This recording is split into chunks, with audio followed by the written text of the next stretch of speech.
반갑습니다. 내 가족의 사건처럼 하나하나 최선을 다하는 법무법인 이현입니다. 누구나 법적 문제가 생기면 심적으로나 경제적으로 큰 부담을 갖게 됩니다. 혼자서 해결해 보려 하겠지만 만족스러운 결과를 이끌어내기가 쉽지 않죠. 여러분의 정신적인 고통, 금전적인 어려움을 이해하며 무료 법률 상담 시스템을 통해 도움을 드리고 있습니다. 의뢰인의 문제는 하나의 사건이 아니라 한 사람의 삶이라는 마음으로 면밀하게 분석하여 해결의 실마리를 찾아드리겠습니다. 자, 그럼 오늘의 주제인 과거 양육비에 대하여 함께 알아볼까요? 일반적으로 양육비를 부담해야 하는 기간은 자녀가 성년이 되기 전까지이며, 구체적인 금액은 부모의 재산 상황이나 그 밖의 사정을 고려하여 결정되고 있는데요. 지급받는 방법과 형식에는 제한이 없기에 일시의 정액으로 지급하는 방법을 이용할 수도 있고 분할하여 지급할 수도 있습니다. 또한 금전뿐 아니라 부동산 등 실물로도 받을 수 있습니다. 양육비 결정을 한 후에 사정이 변경되었다면 당사자가 합의해서 그 금액을 변경할 수 있는데요.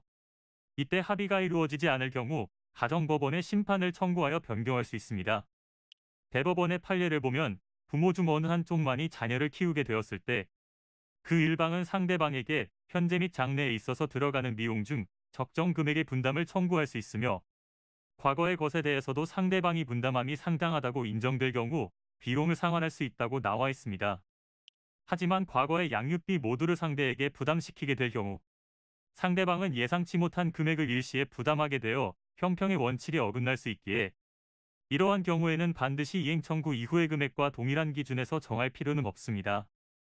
참고로 과거 양육비 청구를 하기 위해서는 채권의 소멸시효를 확인해야 하는데요. 이혼 당시 양육비 내용을 정한 조서, 결정문, 판결문이 있다면 청구할 수 있는 기간은 10년이며 없을 경우 3년으로 정해져 있습니다.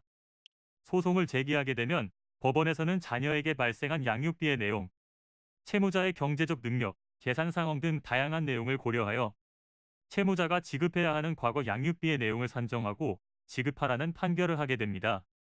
그렇기에 자녀를 양육하면서 발생한 교육비, 의료비, 의식주에 발생한 비용 등을 확인할 수 있도록 가계부, 카드 사용 내역서, 영수증, 처방전, 진단서 등의 자료를 통해 객관적으로 자녀 양육에 발생한 비용을 소명할 수 있도록 준비하시길 바랍니다.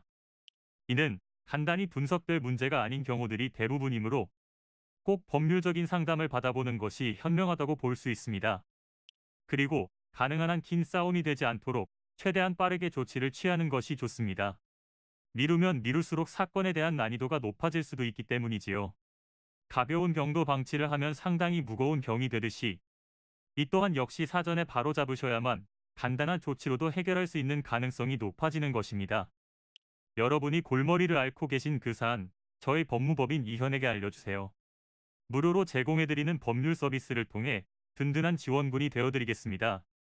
간혹 무료 법률 상담이라고 쓰여 있어 변호사가 아닌 사무장 등과 상담하는 줄로 오해하시는 분들이 계시는데, 이는 전혀 아니며 저희 법무법인 이현은 변호사와 1대1로 상담이 이루어진다는 점을 다시 한번 꼭 알려드립니다. 저희는 하나의 분야가 아닌 민사, 형사, 가사뿐만 아니라 비송사건 등 모든 것을 추구하고 있는 종합 로펌입니다. 가장 궁금해하시는 사건의 해결 가능성과 해결의 키포인트, 예상되는 문제점과 해결 방안 등을 총망라하여 종합적인 시각으로 안내해드리고 있습니다. 보다 정확한 상담을 위해 전국 무료 상담 접수를 먼저 실시하오니 해당 화면에 보이는 번호로 먼저 연락을 주시면 친절한 안내를 도와드리도록 하겠습니다. 인터넷으로 법무법인 이현을 검색 후 홈페이지를 살펴보시고 와도 좋습니다. 언제나 의뢰인이 처한 상황을 이해하며 그 입장에서 생각하겠습니다. 저희는 법무법인 이현이었습니다. 감사합니다.